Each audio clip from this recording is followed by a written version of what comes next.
it's 6 o'clock. Yeah, yeah.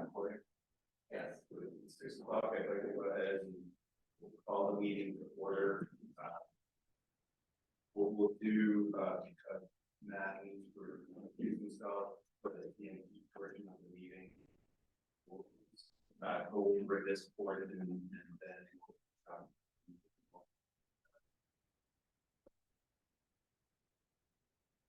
as far as what we need to do tonight, I think to vote on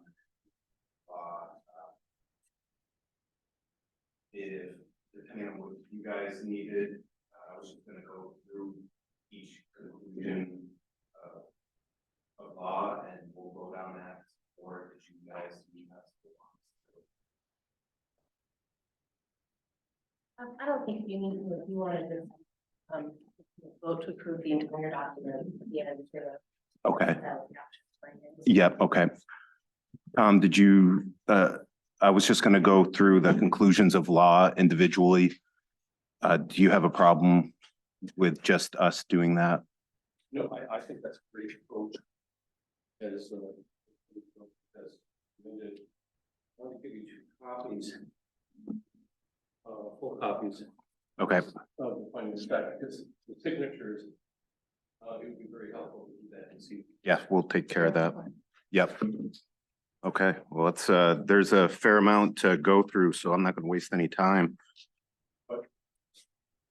I'd like to acknowledge the great work that was done by Mr. Rice and Attorney Gilbert. It was a real pleasure to go through that level of detail. And I thought it made for a really good review. And it's going to end up with a really good project. The only other thing I wanted to point out is either the public outreach. We have people that can address that this evening. Okay, hi Troy. How are you, sir? Good. The public outreach, I think, is critically important. It can be done by affirmation or vote. And the only technicality that may or may not occur is last night. That's still an unknown. But the protocols in Exhibit 10 are exceptional. So it really spells out, even at the pre-survey state, but it has to be done in terms of protocols for blasting. And I think it remains always an unknown if there is blasting. And that tends to be a typical public concern. It's not popular, but it is in this document. So all I'm suggesting is that there be the board's statement of the importance of public communications. That's the problem. Okay, I think we can do that.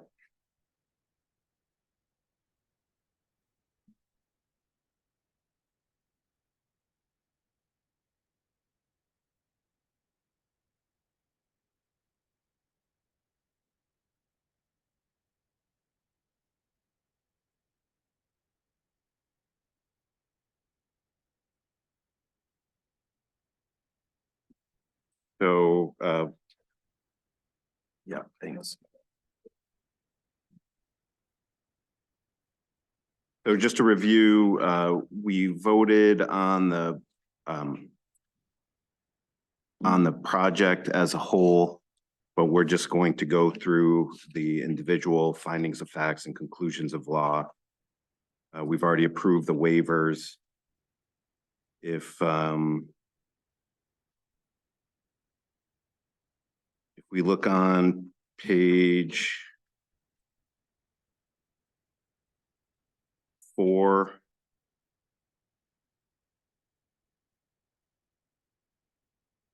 bear with me.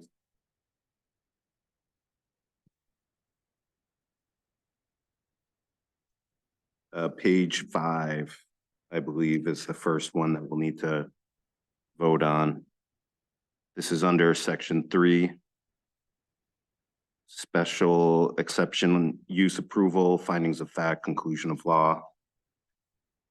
The first conclusion of law, the project will maintain the same safe, health and healthful conditions that currently exist.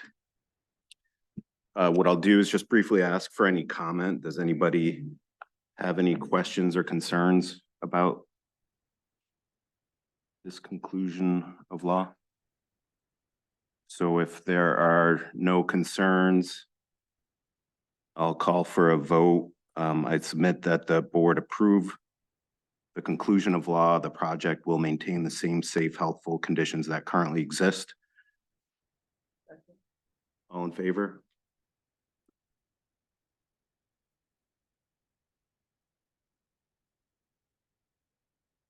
The next conclusion of law, the project will not result in water pollution, erosion, or sedimentation to surface waters. Is there a comment, concern, anybody on the board or the public? Yes, okay. Agree with the conclusion of law. Project will not result- Right. Any discussion? I second the motion. All in favor? Thanks. Maybe we should go back to the first one, sorry. I move that the project will maintain the same safe and healthy conditions that currently exist. I second the motion. Any comment? All in favor?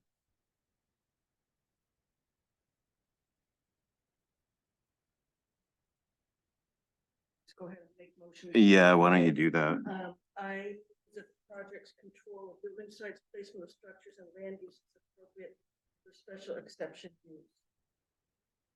I second the motion. Any discussion? No discussion. All in favor? I move that the project adequately protects spawning grounds, fish, aquatic life, bird, and other wildlife habitat. I second the motion. Any discussion? Discussion, all in favor?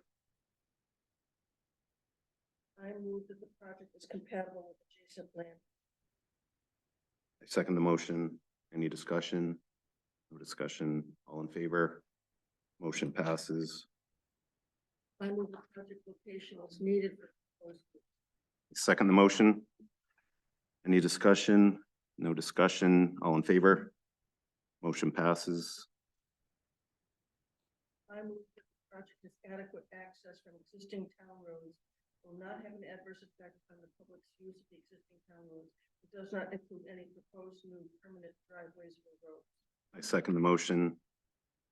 Any discussion? No discussion, all in favor? Motion passes. I move that the amount and type of waste generated by the proposed use and the adequacy of the proposed disposal systems is appropriate for the special exception use. I second the motion. Any discussion? All in favor? Motion passes. I move the project will not adversely impact or degrade the land and adjacent water bodies. You missed one. Oh, no, you're right. You're right. I second the motion.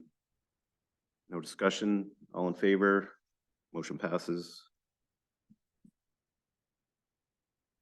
I move the project will not adversely impact existing topographic drainage features and vegetation cover on the site.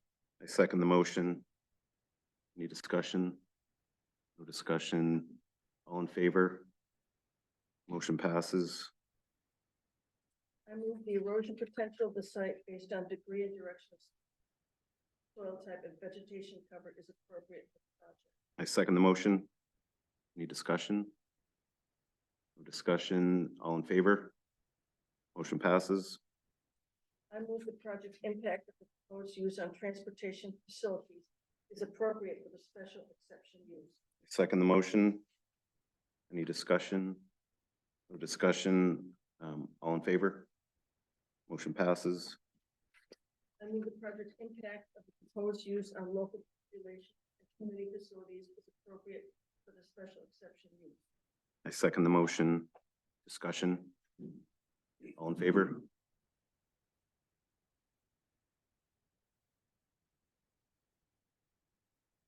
I move that the project's impact on groundwater and surface water quality as well as local water supplies is appropriate for the special exception use. I second the motion. Is there any discussion? No discussion, all in favor? Motion passes. I move the project meets the 601 driveway and driveway entrance performance standard. I second the motion. Is there any discussion? No discussion, all in favor? Motion passes. That performance standard would be applicable.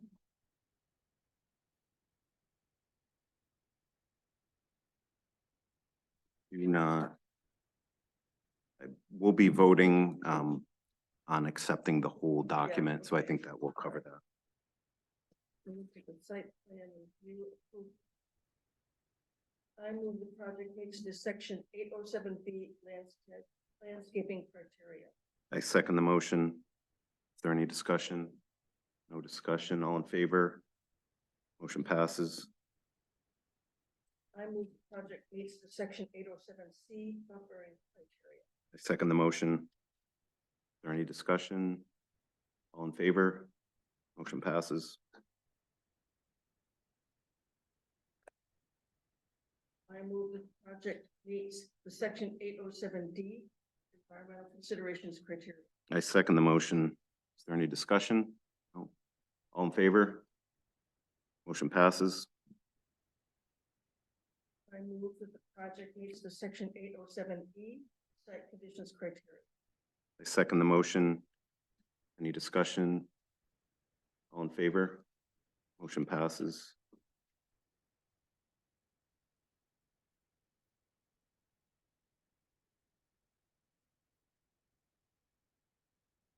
I move that the project meets section 807J utilities criteria.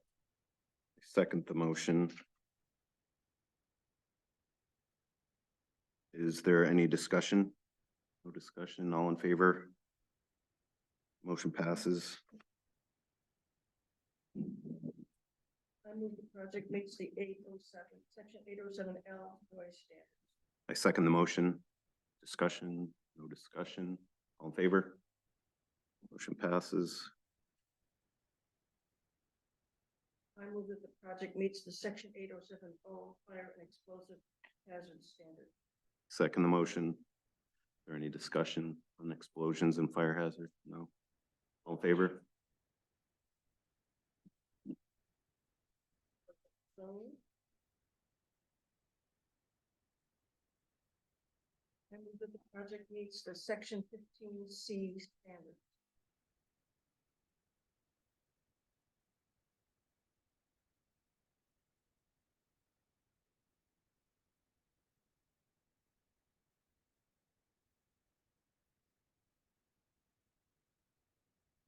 Oh, at the top, got it. I second the motion. Is there any discussion? All in favor? Motion passes.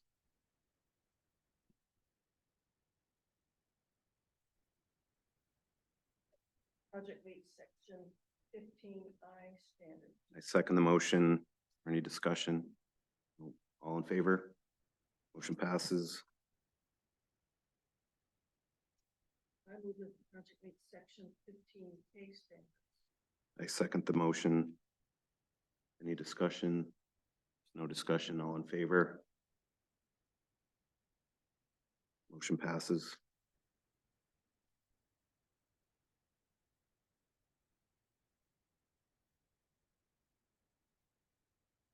I move that the project meets section 15S standard. I second the motion. Is there any discussion? No, all in favor? Motion passes.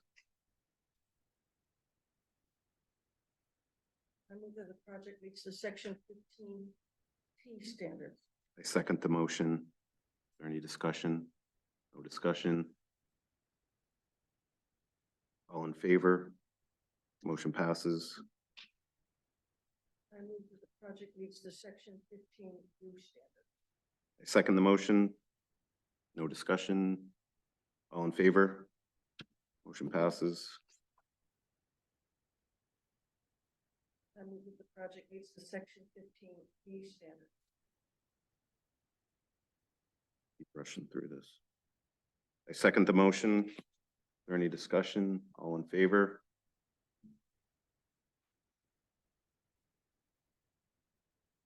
I move the project will maintain safe and healthful conditions. I second the motion. Is there any discussion?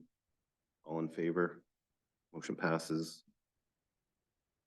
Not result in water pollution, erosion, or sedimentation of surface water. I second the motion. Is there any discussion? All in favor? Motion passes.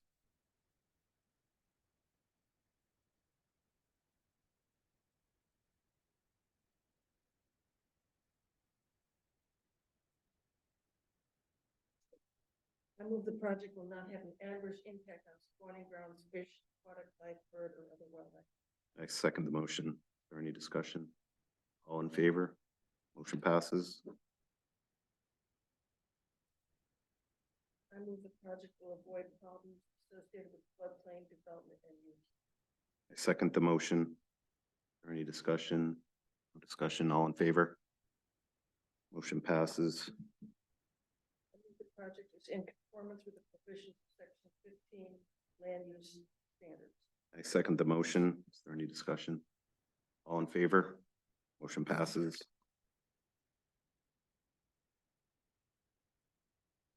Move that because the planning board finds and concludes that the project conforms with the applicable standards and requirements set forth above, the planning board approves CMP's February 29th, 2024 application, subject to the following condition. Planning board's approval is conditioned on the receipt of required federal and state permits for work in town. Before we vote on that, Tom, are you suggesting that we put number 2 in here that may meet your concern about CMP notifying the public regarding any blasting, potential blasting, or do you feel like that's covered in the document? Very thorough. That's why I called it up more as an application. Public record. There is an offer into the 10 that should be discovered that there has to be supplies. That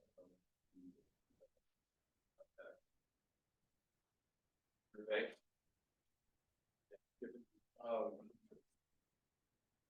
I can tell us, Troy, if you envision blasting, it's always a sensitive area of the public, and so it's good to know when the public outreach is. And how Troy Thibodeau from Green, Maine. I work for Burns and McDonnell, representing CMP, doing public outreach. Typically, if there's any blasting using helicopters, CMP's policy, they don't always notify abutters as far as the helicopters blasting. What I try to do is reach out to them individually, whether it's knocking on the door. We have a bunch of the contact information for the abutters and just giving them the much awareness as possible, because obviously it's impactful. And with the helicopters, typically I've been notifying the towns, the town clerk. I've stopped here.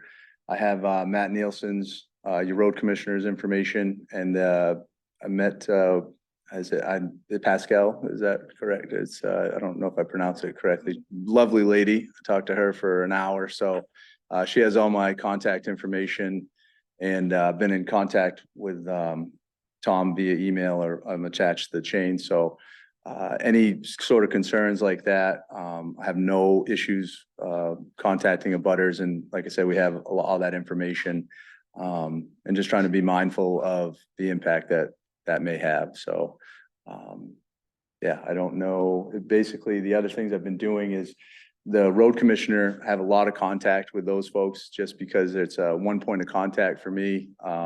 And obviously we're utilizing access points, roads, different things like that. So I've tried to build those relations as I go through this, and it's worked very well. And I'm currently kind of responsible for probably, I think, 10 or 12 other towns right now. So I have all those folks' contact information, and that's been going pretty smoothly by just contacting them and letting them know, you know, where we're gonna be, where we, and typically if it's, say, a private road or even a public way where our access point is, if, before the contractors actually get to that area, about a week in advance, I try to notify people then, just above and beyond. They get the notifications, but, it's kind of been my experience that it's Maine, and that's kind of fodder for the wood stove sometimes. So that's what everybody tells me. So I try to, you know, make sure that they're contacted, or at least have a way to get in contact with myself. So that's how it's been working so far. And if there's anything else that, at any time you folks need something, I certainly am available to do that. I don't know if that helps with, kind of answering those types of questions. What do the helicopters do? The helicopter, great question. It's generally very brief. So as you string wire in the construction, they have to, we string ropes typically. Sometimes situation a little different, and it's generally a person dangling from a helicopter, and they are clipping the wire into the actual insulator carrier apparatus. So it's pretty brief. They're flying pretty low, and they go pretty quickly, obviously, because you have a person that's dangling from it, and it's kind of dangerous work. But my own road's impacted by it, and generally when the helicopter flies, my kids like to go down and see it as close as we can get safely. So it's an interesting process. I've learned considerable amount of it. So that's that. So it's pretty brief, actually, because it's not in their best interest to have to hover there long. So that one's blasting would be more of an impact, obviously. That's what I got. Thank you, folks. Hey, I will second the motion. Is there any discussion? All in favor? Motion passes. So, Acting chair. Yep. That's the position. yes, thanks.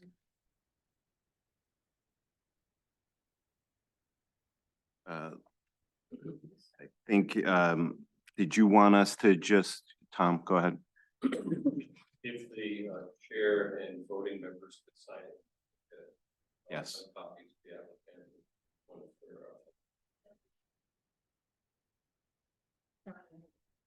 Okay.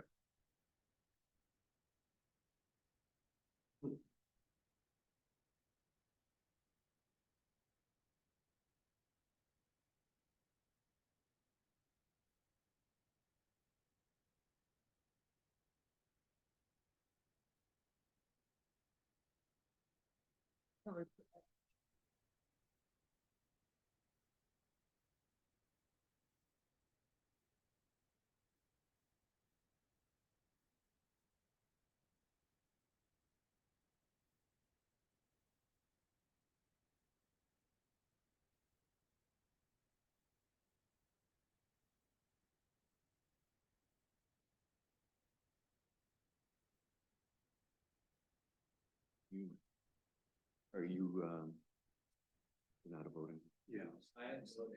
Yeah, so you need to sign. Yeah. Welcome to the club.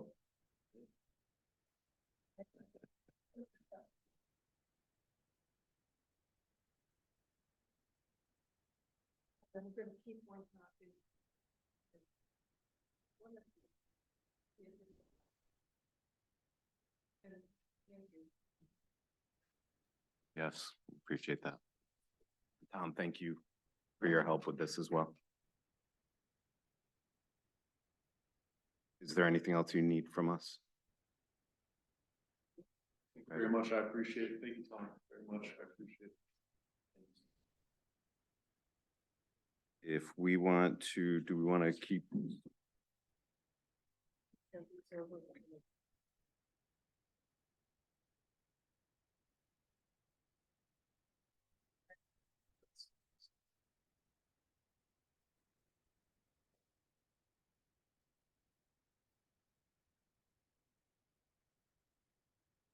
Thank you very much. Do you need one? Wait, these are. Oh, wait, sorry. I'll take Yeah. one.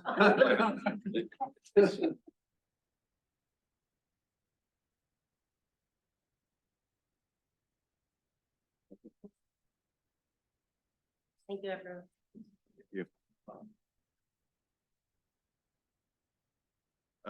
I guess while we're waiting on that, no need to waste time.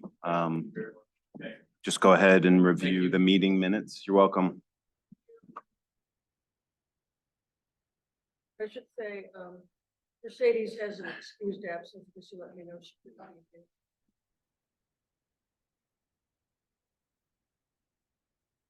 Mine as well. Did anybody have any corrections or additions to the meeting minutes?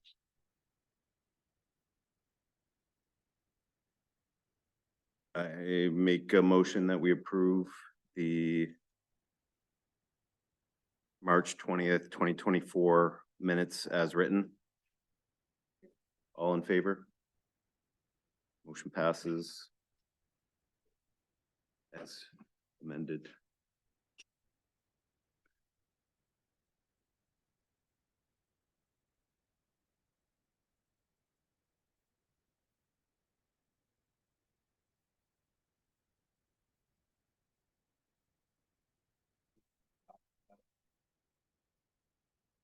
Really, I kind of wanted to wait on Matt before we do that.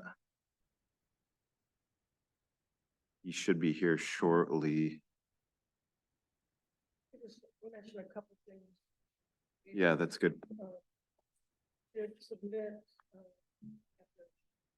Todd and Matt, our annual report that goes into the master annual report. That's been submitted. Also, two important things on the upcoming town warrant. We have our zoning changes, zoning ordinance changes, as well as the FEMA. Improvements. So those two things. There's a public meeting, April 29th. April 29th, 6 p.m. It would be good if a member of the planning would be at that meeting. What was the date? It's a Monday night. Okay.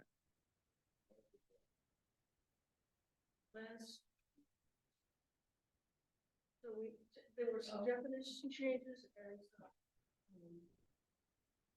adherence to the LD 2003.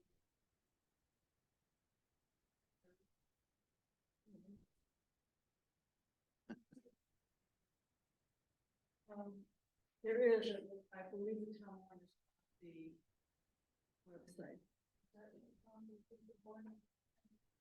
He's supposed to, yeah. If it isn't, it will be this week.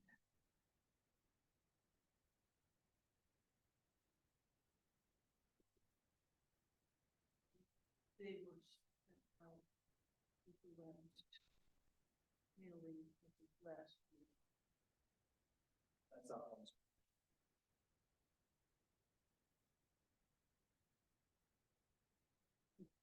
So it's all law standards, some of the other stuff. Oh, yeah. It's not Because just- so we decided last month, how in order priority would be site plan, solar farm.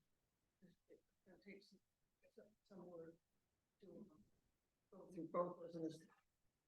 Site plan was more important than the solar. We didn't actually even talk about this.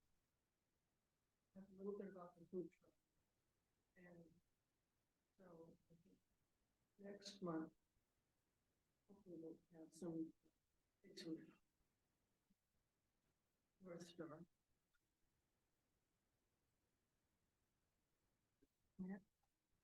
Yeah, Planning, having, food truck. it is. Or is this the same thing with the last?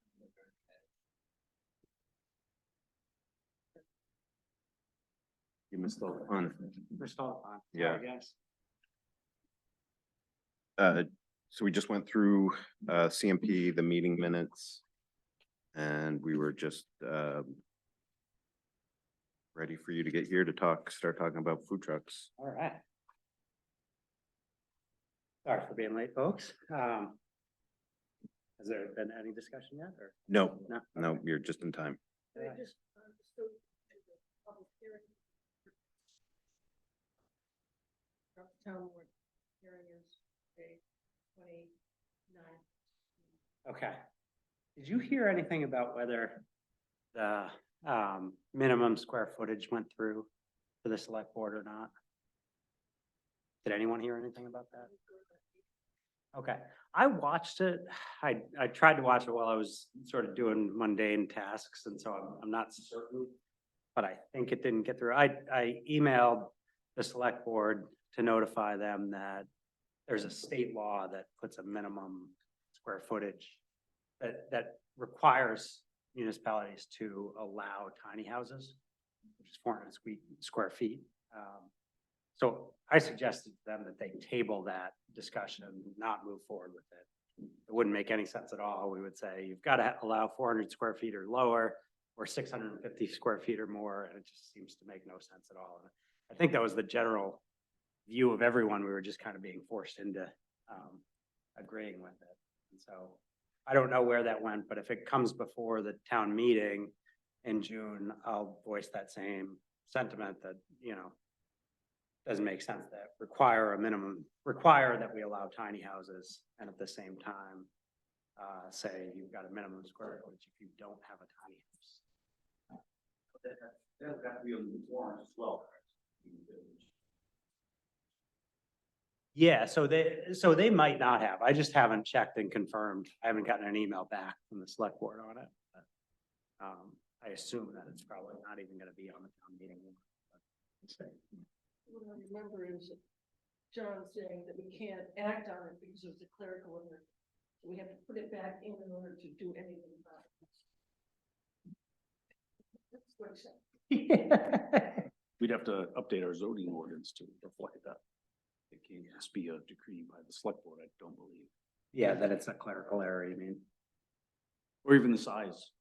Oh, right. Yeah, I think the select board then, so after we suggest an ordinance to the select board, then they decide what goes on the town warrant. And so that's what they were doing 3 weeks ago. And that's why they were asking us to get everything to them in time. So that they decide what gets on the town warrant, and the town warrant goes to the town meeting. We vote up or down each individual article on the warrant.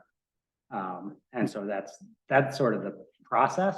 I think that it's unlikely that the minimum square footage is gonna go forward, but in the sense that I think from what I saw in the select board meeting, not having heard anything back from them in the email I sent to them, I don't think that it's even gonna make it to the warrant. I think they just decided to table that altogether, meaning not move forward with it.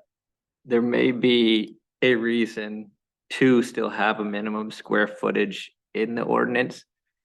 In that, I'm not 100% sure, but my thought is the 400 square footage thing only applies to specific tiny homes that meet specific standards. And so the state law of the 400 square feet, like there's certain requirements you have to meet. And so for the town to have its own minimum would still be acceptable, in that we're saying if you kind of don't meet those standards, then the minimum is Yeah. this amount. Yeah, I think that's for a bigger discussion. I think we were kind of forced into saying, yeah, it was a clerical error, so we'll put it back in.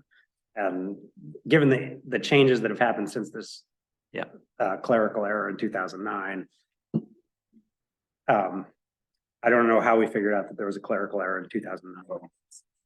But we figured it out apparently, and so if the select board wants us to figure out a minimum, they can ask us to, but I think we've got to. I mean, I did see that thing and tried to raise it, that it looks like there's a 400 square foot thing already on the state laws, and so even if we have something that's inaccurate in our rules, this gets superseded by state laws. Another thing that just happened, I think last time it was mentioned that there is a mention of manufactured homes potentially having different standards, and they basically just passed a state law saying that you can't discriminate against manufactured homes in any lot that you can have a single family home on, you can have a manufactured home on. So Okay. that's also something to keep in mind in the future. Yeah, figuring out how LD 2003 is gonna implement all this. You got a tough job, Tom. Yes, Virginia, what the town wants, is what the state legislates in the town. Yes. So we don't have to get into all that complicated stuff. We're gonna talk about food trucks, which I think should be relatively uncomplicated. Oh, we can make it complicated. Complicated one-car parade. Yeah, exactly. So I sort of want to just open the floor to discussion. I have some initial thoughts on the food truck piece, but I don't want to lead, if other folks have thoughts as well. And Tom, if you want to give a sort of, I think maybe, I'd just like to set some context first of why are we even looking at this or suggesting, that type of thing. It's being driven by a lot of unique factors. One is that, the town is considering, doing a very active farmers market. The support is growing and, will one happen this year? That's questionable. Apparently, the select board may be creating a farmers market committee. If the committee is created, depending on the leadership and participation, a farmers market could conceivably, miraculously happen this fall. So again, why food trucks? More and more traditionally, food trucks are becoming part and parcel of craft/farmers markets. And it's that reason for going out and participating, an extra little boost, if you will. The other driving force is that retail square foot and triple net prices for restaurants is off the charts. And that's why you see a goodly number of restaurants beginning to fold because they just can't afford triple net on the rates that they're currently paying. And with that type of escalation, more and more people who enjoy cooking and enjoy restaurants are moving towards that food concept. I think if we look closely at what happened in Portland on the peninsula, it went from 1 to 28 closings and over 3 dozen food trucks in less than 18 months, and it caused a lot of confusion. Here, I think a little bit of preparation would be helpful. And so I just wanted to open it up to the planning board to see what your feelings were on it. Do you in fact feel it's compatible to have farmers market? And what you see before you is really the skeleton. It was brought up at the last meeting, a good question. For these hours of operation, I drew a line of things. Well, I just kind of pulled it out of the air. I tried to tie it when I was told a farmer's market to have some synchrony. The hours of operation can be fine-tuned if this in fact grows. So just a starting point. can I ask, one piece that popped out for me was that I think it's 3 days is the limit. What's the context there for, like, I'm guessing that's similar to the hours of operation, or is that just like a starting point to be thinking about? It was the starting point, pardon me, because the days that were contemplated for a farmer's market were Friday, Saturday, or part of Sunday. And so we were trying to weave the two together, that being the Economic Development and Sustainability Committee, so that there'd be some synchrony between the farmers market and food truck or food trucks. Right. Again, the dates can be flexible. This was an ordinance of convenience, if you will, because it also suggested on town property. The intention from the Economic Development Committee for both convenience and master planning, was to use the parking lot for experiment. Subject of like. And in theory, that would be the only locations that these would be allowed, right? It certainly could be other locations too, but typically, more and more farms are doing that. There's, I'll use one for illustration, if I'm familiar with it, the Harris Turkey Farm. I think it's Lyman, south of here. They have their food truck, and they have it on their property, when they're doing their, turkey sales and turkey products. Right. So, it's another ancillary use, and we'd have to think about how do we handle ancillary uses versus accessory. So again, just a starting point, this is the very thing that I was hoping for, Yeah. where we'd have some good conversation about it. Yeah, I think, so my view, I think these are great. We should encourage them in Pownell.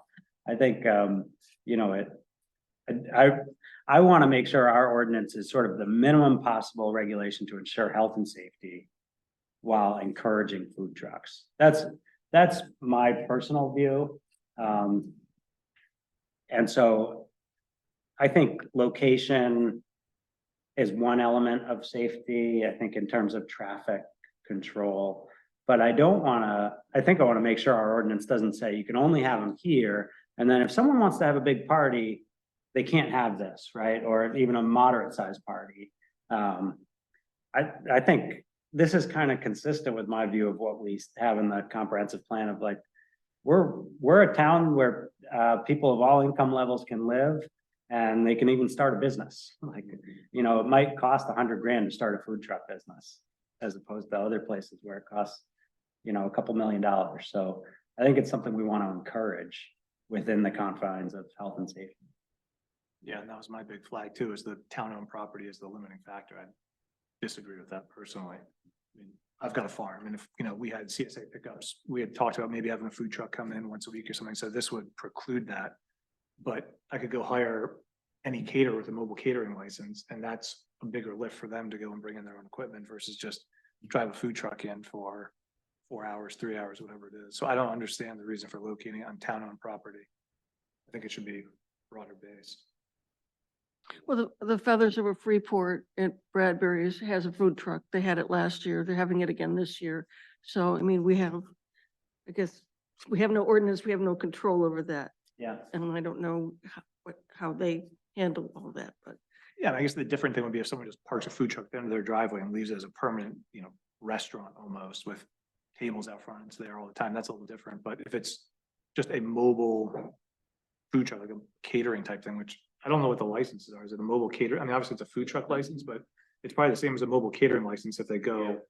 Did a license with state of Maine, and in fact, Matt brought up. What's the best way of regulating it for health reasons? That's the first standard that would be registration by the state. Which is thorough and extensive. Yes. So that's. Extremely. You know, you could almost chop this in half and not, if you didn't have a regulated location, that's not as critical as section B. In those, Yeah, because I mean, the idea of adding another license by the town seems redundant, excessive, an extra hoop that someone, small business has to jump through, which would they probably say, all right, well, I'm not coming there. I don't have time to go and stop in during certain hours to get a license X number of days in advance. So I think less by the town is probably better, given that it's already heavily regulated by the state. But the one caveat to that in my mind is we do want the town to be able to say where it can go. Like, I think it probably makes sense to say, if there's a food truck out in front of my house on Route 9, that's a really bad idea, right? That's like busy, top of the hill, people driving 60 miles an hour. That seems like just no bueno. I think we should allow the town some sort of, and that's stuff that I don't think the state can do. I think we should allow the town some discretion there to say. I mean, you It's gotta be could off-street throw a or- tent out there and do the same thing. I think, yeah, it's probably more just around events, farm stands, things like that. They're already permitted uses Right. on private property or, something that has adequate parking. I mean, just we can put some of those types of things, adequate off-street parking, things like that. Right. Yeah, I think it would be that limited, adequate off-street parking. Yeah. That's enough for me. Late last month, or it could have been just early this month, Freeport approved a food truck park down by, not far from Maine Beer Company, so we could piggyback probably on what they've approved. And on One Joy Hill, some of the things they had instant problems with was providing power, of course, and also, noise from generators, you have to put in units, you have to have the quiet, so the quiet, the very quiet generators, some of them rip roar like you hear them in the power house. Noise, issues, traffic and parking, controls. Also zoning, like, I have fantastic neighbors, but I don't think they'd like me to open up property or, we had a big wedding there, which was awesome. We did, everybody was like, it was all kinds of news, but I don't know if they'd want to truck. Not that they could say, how do we address those issues? So, yeah. Ordinance. If you have a wedding on your property, do you need permission from the town to have a wedding? 250 people, if I remember right. We had under that. Yeah. No, there's a separate issue of if you want to have your property be a wedding venue for like repeated events, and that's a business, and then you've got to make sure that it fits within a permitted use, and you get some sort of special. I would say that, I'm kind of in line with what everybody's saying, but I don't really see a need for us to waste a whole lot of time with this period, to be honest. It's kind of like a solution looking for a problem. Yeah, those been done. At this point. Freeport now, Portland, Bridgeton, we can cut and paste almost everything. Well, I haven't seen any ordinances. I looked and I wasn't able to find online any town that had ordinances other than Portland, South Portland, Lewiston and Auburn. And my thought on if somebody's gonna park a semi-permanent food truck in front of their house, wherever that is, that's a change of use. So that's now a business, and that falls into our purview just by the very nature of the ordinances. So if I put in a food truck at my house and I take the wheels off or whatever, it doesn't move for 3 months, that's a business. That's a restaurant, which we did add recently, so. Right, so. So maybe, can part A just be, food trucks have to have adequate off-street parking and be approved by the CEO to confirm that? And then part B remains effectively the same. I don't think there's any. Well, except that maybe we remove the limits on the day. Like Todd says, I think, we don't have a problem right now of Tuesday food trucks. So why regulate until there is one?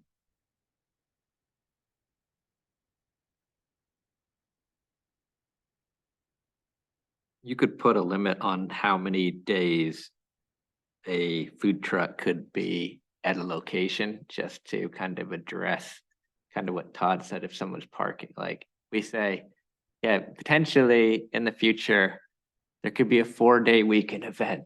But like, you can't just park a food truck at a location for longer than 4 days or whatever time we think is, So shall not operate in any one location for more than 3 consecutive days. something like that. I'd be fine with that. And that state licensure and kind of what we really need, just really simple and basic. Yeah. Because to Todd's point, falls into other categories after that. We're just kind of creating the necessary limitations that could be. So is this something, would this, like Bill was saying, say I have an event at my house, private party, whatever, and I want a food truck there. Does that person need to, if a caterer comes, it's not a problem, but if a food truck drives into the backyard, does that person need to get a permit? As this is written, I don't think they should. I don't think they should. Yeah. So again. They've already got a permit from the state. Right. Yeah, I would say I'm against the ordinance in general, like. Unless somebody has a good Yeah, reason. and I think the reason that John Morris brought up last meeting was there's a safety concern and a liability concern for the town. And, I think there's two ways to think about that. One, we could get some input from the town's attorney. Sovereign immunity is pretty broad, so, I think that probably the advice would be, you have very limited exposure in terms of liability from a food truck that's parked on town-owned property. There's exceptions to that. So if you have like a sinkhole within a foot of the food truck, you might have some issues, but I think they're pretty limited. But we might want to look into how we should be thinking about that with Natalie. That's more of a policy issue than a zoning ordinance, and that's just the town to allow a food truck, it needs to have a current license, have X number of insurance, naming it as additionally insured. And I think those are issues that it's town-owned property, so I think if there's a food truck on town-owned property that's like a problem, John or Tom or Ginny could go and say, get lost, right? We don't need to have an ordinance that says that. I think that's Another trigger point, was to help facilitate the CEO when she has to address, either gray areas or areas that are not addressed in the ordinance, or, we found several more conflicting statements about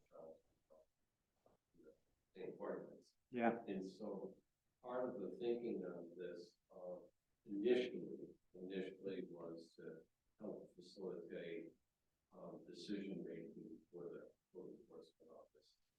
We've only had, so far, I think, 2 people that have approached us. And the one that, was the most interesting was, there was a chap who wanted to put his maple syrup, processing, boiler tank on a truck and have it mobile.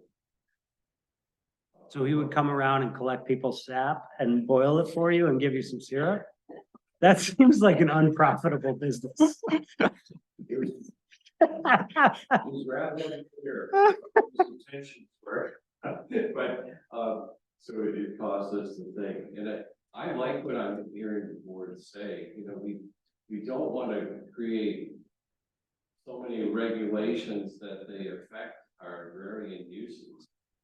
That's one of the things that we're so proud of in the town is there's so many great agricultural uses. So we want to certainly be very supportive of it. Again, this probably is a good exercise for us. We can just go through it. And not all ordinances that are drafted to be necessarily have to implement. Because these are the conversations are important. It leads us to find where gaps are in the and this may not in fact be a gap. So. I mean, as it's, go ahead, Bill. I think all a really good, this draft, I don't think it's fully adopted by people yet. This is the report zoning ordinance section, by this, looks like that's pretty strong. Yeah.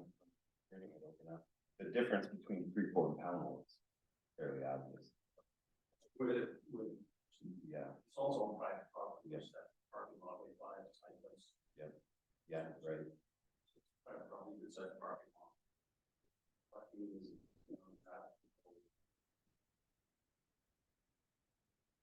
I think the biggest problem we keep finding when these things get proposed is that, people move away from the fact that everything is rural zoning in this town. We're not small lots on average. You've got subdivisions, but they have HOAs that can limit the use of this privately too.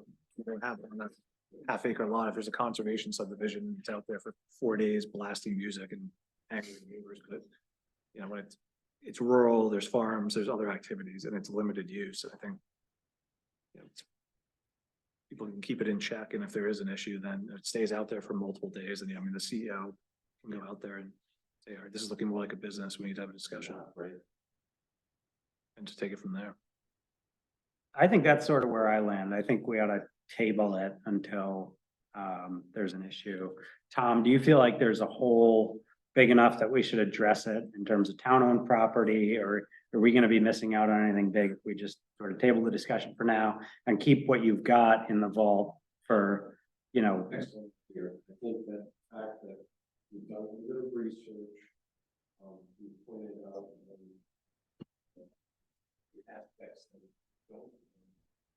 And should something surface, that we don't, you'll be the first to know, other than the economic development, where there's probably an issue there. Okay. Or from if a farmer's market committee is established, and I'll be monitoring both of those committees, and I attend all of their meetings. And so what I'd like to do is to, it's a good segue into something I want to suggest is a way of bringing to your attention other planning activities that don't show up on your agenda that are happening in the community that are really long.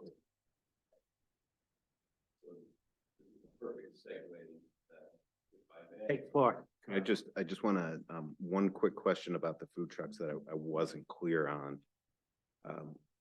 Was John suggesting, I wouldn't want, us not doing anything about this to prevent food trucks from being at a farmer's market on town-owned That's a really land. good point, yeah.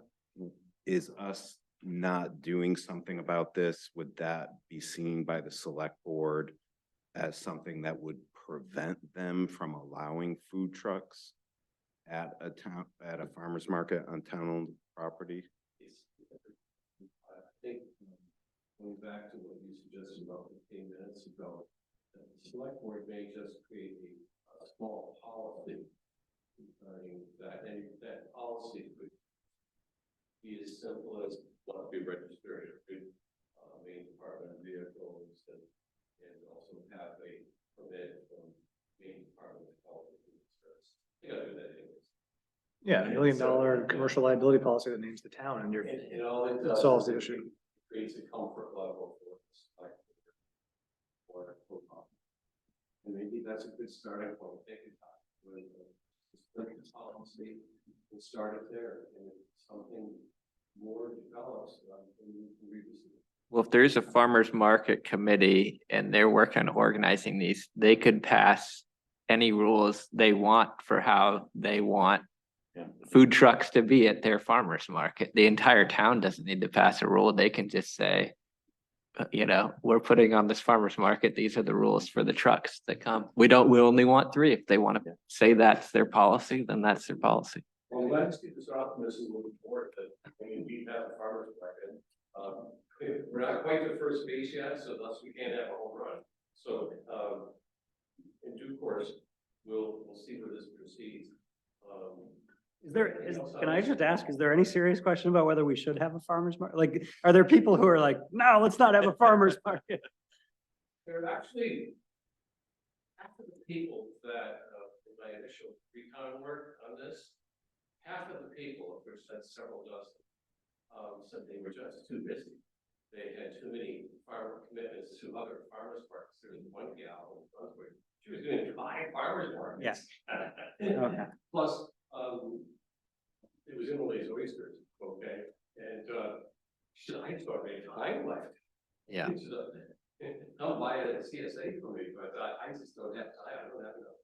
Okay, Other form. but there's no one in town who's like anti-farmers. But there was no, Comforting. no Okay. grumpiness that I Okay. detected. All right, great. In fact, most people were saying this is gonna create a good sense of community. Yeah. Where there's an opportunity to people to sell their wares and their produce and have it fresh and have it local. Oh, I couldn't agree more. I think Vital. it's- The whole idea of the ordinance, like we were talking about, where we're like trying to avoid the worst case scenario, the makeup of Pownell already prevents a worst case scenario in that we're not Portland, we're not gonna have 24 food trucks show up. Would never be enough people to feed with those. It wouldn't be profitable to anybody, probably to have more than 3 food trucks, even at our big town events Not now. a bad side, we put it in the vault, we've had a good conversation, a healthy conversation. let's see where it goes. And then if there's any new developments that, we have a 2, 3, or half a dozen of these, you'll be the first to know. You'll be the first to know, other than the economic development, if the farmer's market takes off this fall.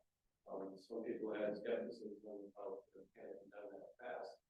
But if you don't do it and keep your momentum, you're gonna lose your momentum if you wait till next year. It's gonna be a whole new set of, as we all know, societal changes, for next year. And so, now's the time to build momentum, if in fact that momentum is there. So I'll keep you posted on it. And, if I may, segue into something different. Yeah, please do. Okay.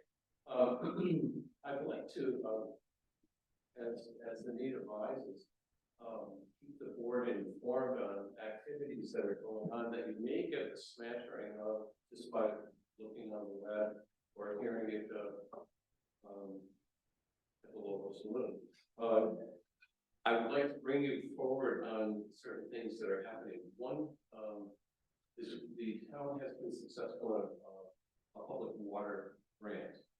And in that grant, part of the investigation is to discover where our greatest asset is and how much of it there is, ergo water.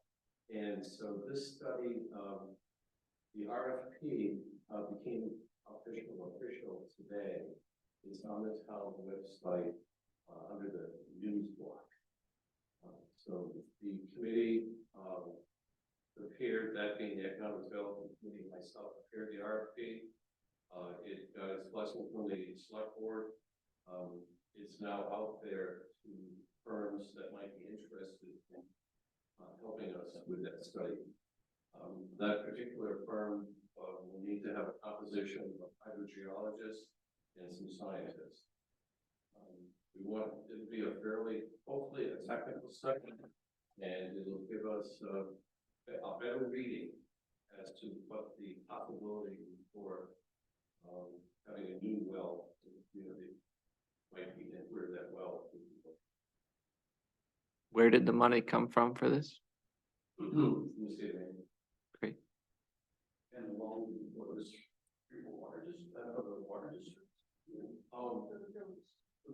For the village district, and as to who the guardian or parent of it will be, I'm still looking for clarity as to whether or not the Water Association is a 501(c)(3). It appears that its establishment is somewhat great. So we're working on that. So the overseers of this particular grant will be the select board, with Selectman Andy being the overseer, because he is the key point man for the Water Association. Who is part of the Pownell Water Association? Pardon me? Who is part of the Pownell Water Association? The only person I know is Selectman Andy. I don't know if there are others. Yeah. So can I just ask a question out of curiosity? This is not, I don't mean to put you on the spot. So the vision is that this would be like essentially a central water district to serve the school, the town buildings, and the entire village district, or just sort of municipal based buildings or and the school? Well, that hypothetical question, I'll give you a hypothetical Okay, answer. all right. Depending on what the GPM is in the discovery, we're hoping that we can stretch the dollars in this grant far enough to do a test well. In order to do the test well in proper place, that's why we want to involve a hydrogeologist to help pinpoint where we drill that well. It all depends on the gallons per minute as to the extent of the system. Now, one of the end products that I was able to build into the RFP was that we would end up with a layout of a hypothetical water system based on that test well. So that would determine a lot of things, hydraulics, at what elevation, this test well is, how deep is the well, what's it producing, and can we do a loop system by gravity? If we can't, then it's pump stations, a whole variety of things that fit into this, fairly complicated formula. One would think, we'll just make a loop system and, stretch it down to Matt's house and come back. Yeah, that's what I'm primarily interested in. I just want to know if you can get it up the hill. That's what I want to know. Is there a problem which we can solve? No, we're not, well, it depends if you want to view it as a problem or if you want to view it as a potential solution to building a village, with mixed uses, and providing more people, that means residences and potential businesses with public water. Our Tallulah bill is that, the service line is about 200. And, it's only producing, 20 gallons. 3 or 4 houses, the town hall, a couple of those, the convenience store. So, less than a dozen users, based on the size of the system. So, part of it's investigatory to find out, and prepare for the future. One of the bigger concerns, if you look at a large scale, if there's a major conflagration that exists at Bradbury and the wind's blowing the wrong way, we'll be able to fix anything at 20 ppm. Yes, we have surrounding communities that provide fire services, but I think we've seen enough wildfires to look at preventative medicine as how we can access more water, and maybe at some point even store it. We have a very small system. I think it's 8 by 8. So it's all part of an investigation of the, at the final outcome, it may be do nothing because of the cost to do it. And then so that becomes phase 2. If there's a prospect that is coming in the community, then there would be maybe a cost sharing or an offsite improvement cost that would help facilitate that. So it's complicated, but we got to get to further base. And my feeling is that you'll hear me ad nauseum saying water is your greatest asset, water is your greatest asset. And so hopefully the study will produce some findings. It'll start up in earnest in the front end of July, and it will be complete in October or November. Is what our timeline is. Assuming we get a good response to the RFP. Thanks for taking the lead on that, Tom. That's really great for the town. Thanks for these proactive. Yeah. So much ago, we were very fine. What about other last summer? Yeah, it's one of those mysterious land uses that we turned the spigot and we're getting our water for our shower and everything's fine. It's just preparation for the future. Well, let's see what I'm hoping that the findings will get us to the next step.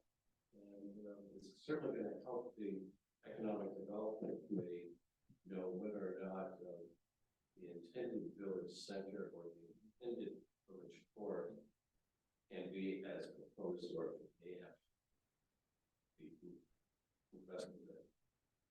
I will tell. Part of the comprehensive plan was to develop plans, but you can't sustain it with adequate water, then say.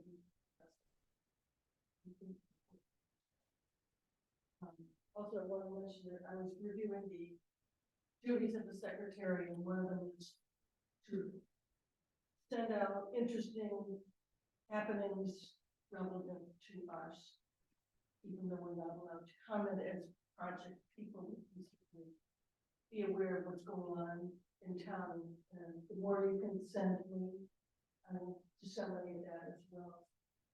We're aware of happenings that might be relevant. There's one more I'd like to share with you before coming at your next meeting, if the site plan is in order. There is a proposal for a 5-room inn on Maryland Road, 162 Maryland Road. Basically a retrofit of a barn, to, no more than 5 and no less than 4 rooms. The ordinance says currently prescribes up to 15. So, that the intention of the developer is to be maximum 5. If she has her plans in order for your May meeting, I'll be alerting through Marcia where that plan's at, and if she has any details. The way the site plan application is currently structured, the planning board goes through the application as a checklist. What I'm going to try to do is to walk her through that process so that when you go through it, she either has addressed it properly or has not. The other way of doing it is to not have the application come to you without everything. Some of the things may be not applicable, or the applicant may ask for it. So, I'm sensing that it would be relatively good. Frankly, it needs to begin today for next month's meeting, a new application.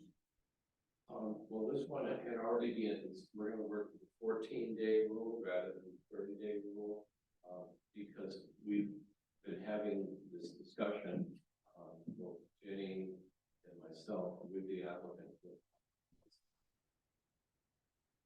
Now, if the board feels that you want to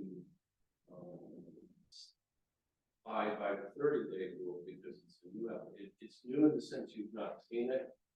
In the sense of staff, myself, I've been working on it for almost 60 days now. So that's a decision of the board. If you want us to follow the strict guideline as the for the time you're saying, 30 days, and that would push it in the future. Or alternatively,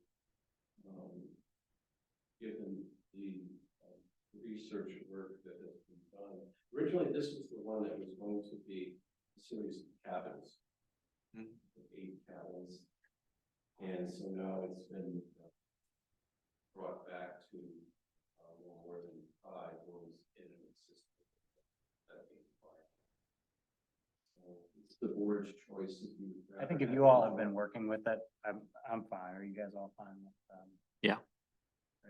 So we'll follow the 14-day rule, which means everything would have to be in by May 1st. I do think it does. I think one of the things that when we reviewed subdivisions previously, and this applies to the one site plan that I've been involved in, it's sort of a checklist is a way. I think that it's difficult for folks to understand that there's one piece of it, which is the checklist, which figures out whether your application is complete. And then there's a separate issue, which is, does it meet the performance standards, right? And I think our site plan review doesn't really have that many performance standards.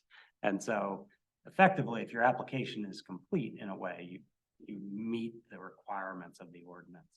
But I'd like, and I think you've got your head on this already, to beef up the site plan review process, to have some performance standards so we can say, no, this doesn't fit in that area of town, or, you know, we want you to work on this, so that there are some more criteria than just you've checked all of the boxes, right? That having been said, you know, given our existing ordinance, it makes sense to, once their application is complete, we can hear and apply the ordinance. But it sounds like you've already worked with these folks to make sure that their application is going to be complete. as to all of the, Well, as complete as would be not knowing what waivers would be asked for. So, I tend to like try to make it easy for the board, so if an applicant's coming in, like C and D, you move up front with those waivers. Mhm. And so the board to have a chance to think through, to grant or not grant the waiver. In the case of the site plan review ordinance, it's entire ordinance needs to be revamped, both the checklist and the ordinance. One of the things I'd like you to think about is that front part of the application is sort of like a shopping list of things to the applicant to provide. The flip side is option. The way that would be more effective for the town and the board is to list all the ones that must. And then the applicant can ask for a waiver.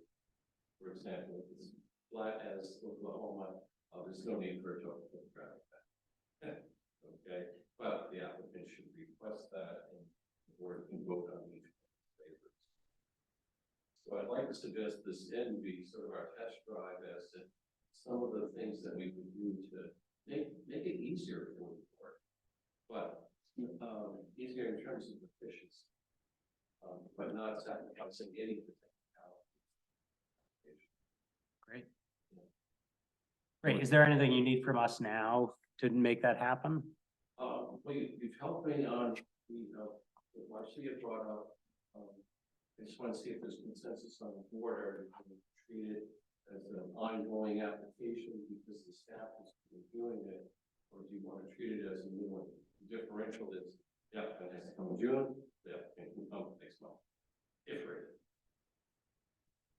Sounded to me like everybody was on board with allowing this to come in on a 14-day basis. Does Yeah, anybody as have long any as it's objection? complete.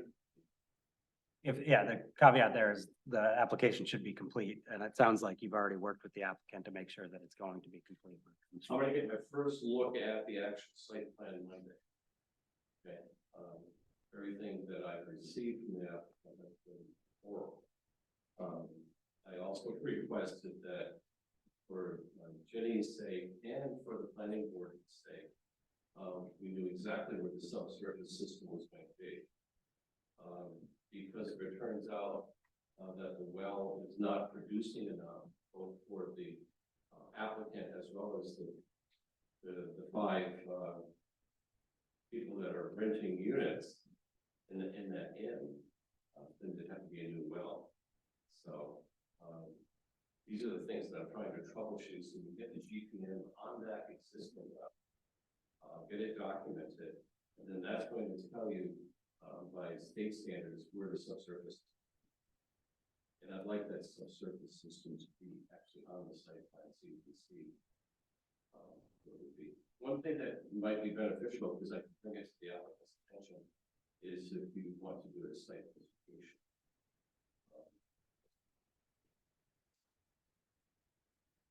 Got that same clause as we dealt with CNP. Yeah, I think it makes sense to look at the application first and then decide if we want to go out there, unless people. Yeah. It's pretty exciting that We might have an inn in town. the newness of it, and we seem to be taking a very diligent approach. Wanting to do it right. Great. So I believe that Sam is going to have a checklist for us next month. Yes. And I'm not sure what Sam on the site plan review, and that's not any. The way I believe, and correct me if I'm wrong, the way we left it a couple months ago was that it was going to take some time to get our arms around, and that we were going to try to do our due diligence between this town meeting and next town meeting. I think it's going to take a good part of half a year to get it refined to where we like it. And yeah, I think it's going to take a little bit of time. One of the things that would be easy to do, and this might be just a policy change initially, would be to provide the planning board with staff reports, written reports, ergo from the fire chief, from public works, planner, and in some cases, the building inspector, the code officer. Because those are the kinds of things that I think are really critically important up front.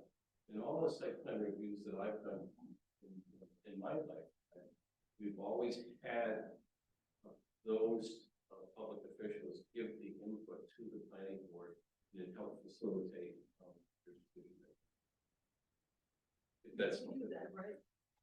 Yes, it's not like a formalized process though, and I think I would like to have it be something more either that we have a letter that gets circulated to everybody. Or to the extent folks are able to come in and discuss with us. I just, in the past, and I can't remember. But it just hasn't been a terribly formal process.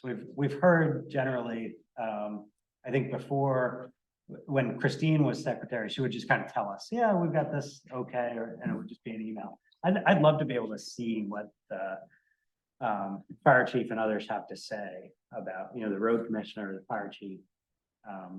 Who else would be involved in providing basically, input? it's just the four of us. Yeah. I'll get an email saying who does see, and that ends up going in the file. It's not very. Yeah, I mean, an email is fine. I just want to make sure that everyone sees Right. it and says it's okay. 'Cause- But no answer is not. Yeah, no answer does not mean you approve. Yeah, yeah. Yeah. And part of my formality of it, and I think it makes your life easier, it makes paper trail easier. Should there be an event where someone from the attorney wants to take the town task, sorry, Matt, not all attorneys, but there are those occasions where a paper trail really, I would say.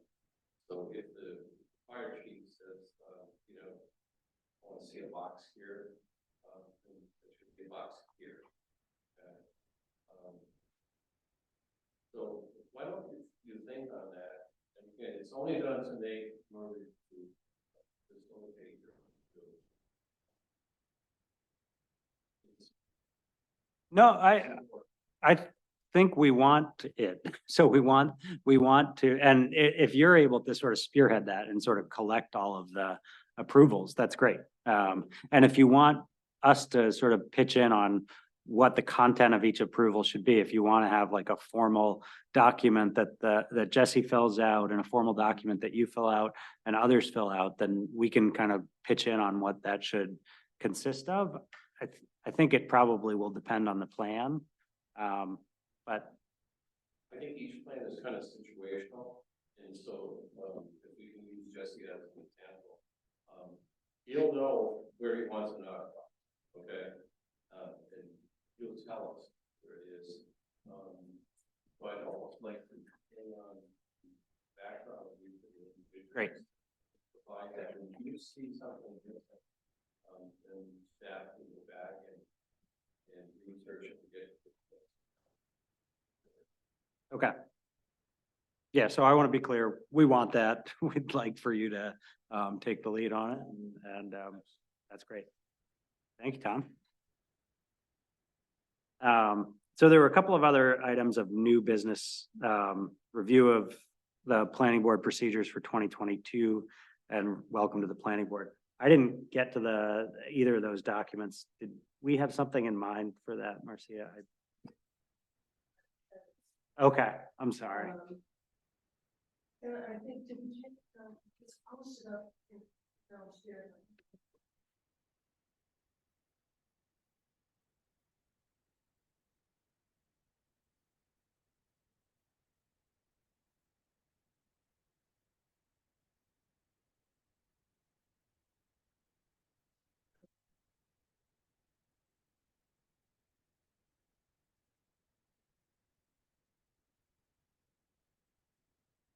This is posted downstairs. It basically says contact North Star Planning. and really we want it to be flat. And I think it was, I think that may look at state. I just don't think it's been. so I'll send it out again. And. Okay, I'm sorry that I didn't get around to reviewing it. I'm sorry. Then direct. It's something that,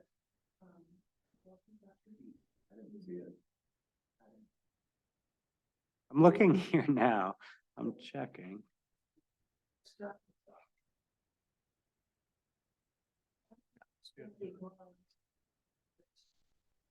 Okay. Do you want to send out? Thing before?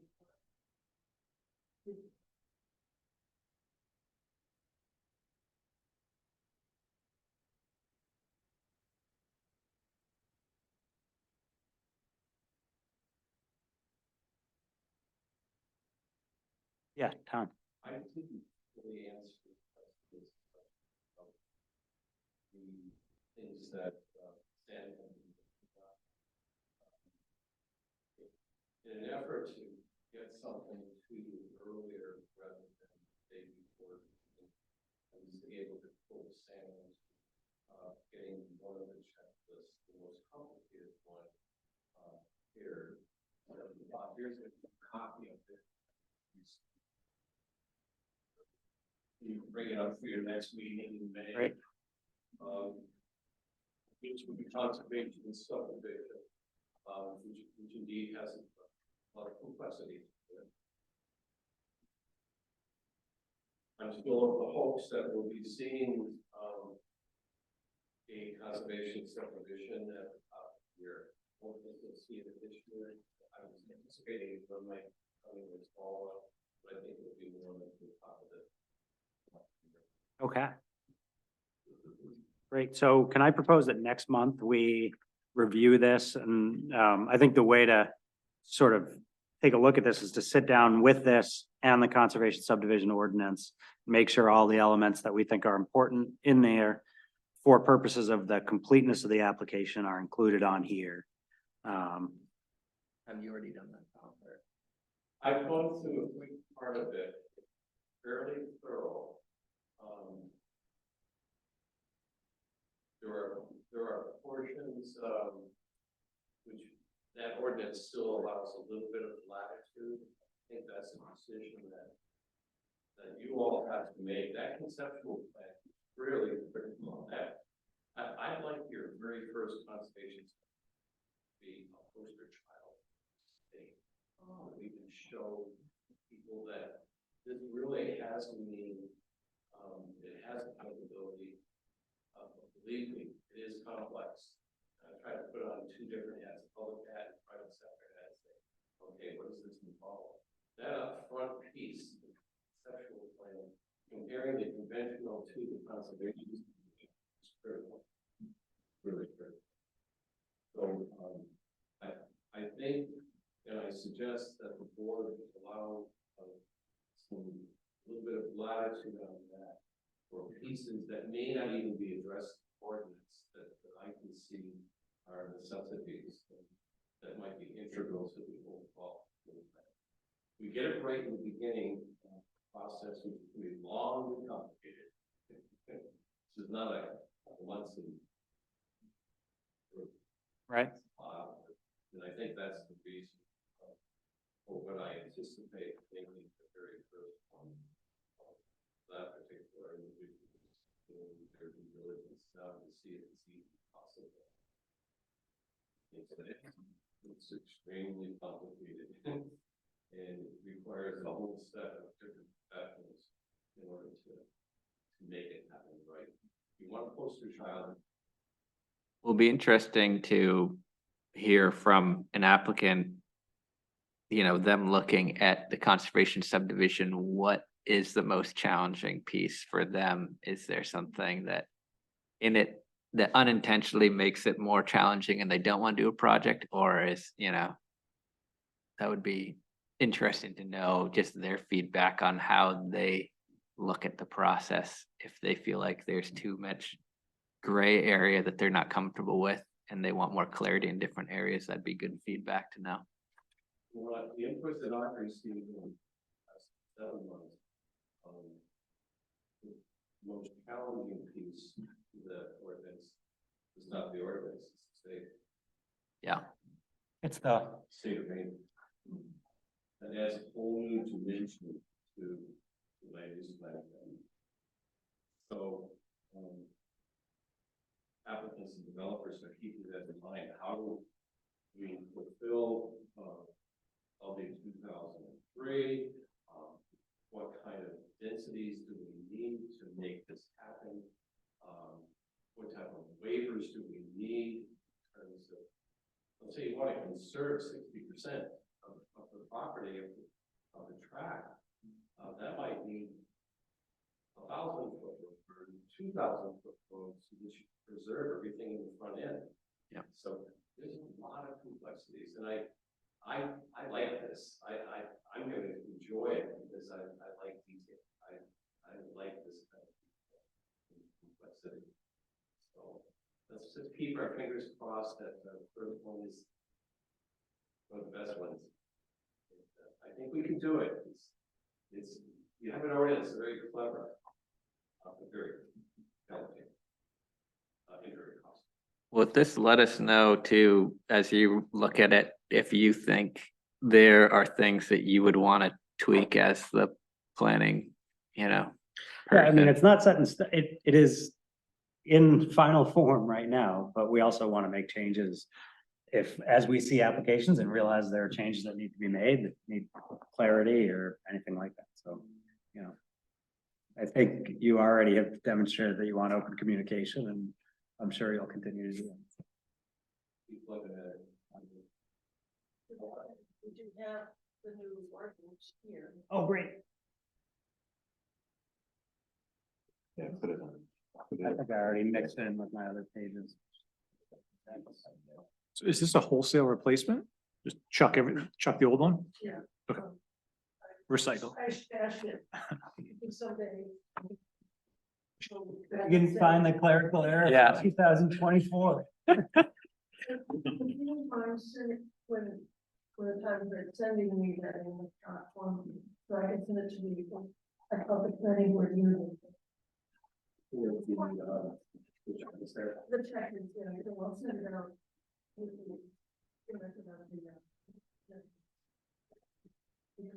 it encompasses everybody.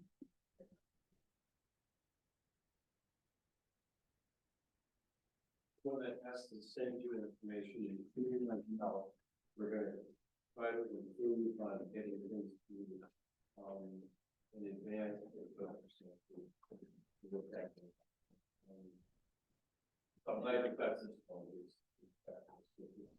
What the work on it.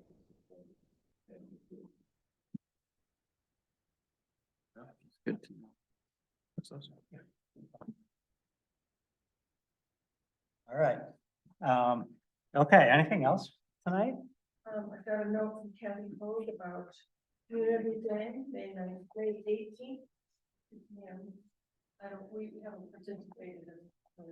Yeah, we didn't last year. I don't know how we would participate. I will be there. I was last year. I loved it. There was a great food truck. But Can we put Matt in the dunk tank? I would happily volunteer for the dunk tank. May 18th, 2 p.m. and then there's an open mic. Oh, If they had food, and the church had food. There was a food truck last year. It was, Was it the yes, that's what it was. Yeah. Let's see the,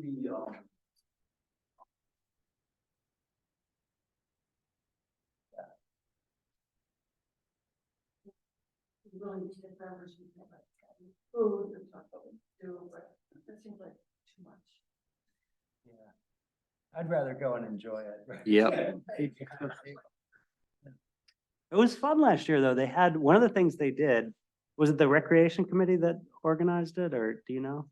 They had, every room here was filled with crafts that different Pownell crafts folks had done. So there were, wooden spoons and sculptures, all sorts.